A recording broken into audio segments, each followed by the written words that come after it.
Бақыт деген нерсе ушундай жөнөкөй нерселерден турат. Эгер ой чаптырып, акыл жүгүртүп карасак, бакытка жетелей турган нерселердин бири дагы сатылбайт. Бакытка алып бара турган нерселердин бири да сатылбайт. Баары бекер. Баары Кудай Таалам бизге ушундагы бекер берип койгон. Айд Карни деген чоң бир алым бар. Дүние жүзүндө ушу сиздер окуп жүрөсүздөр, кайгырба, капаланба, не грусти, бакыттын сырын аштым деген китептерди жазган чоң алым бар.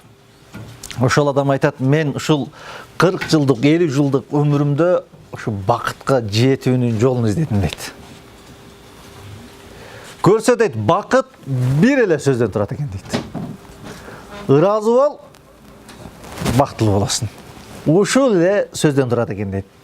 50 жыл издегеним ушул эле бир сөздөн турат экен дейт.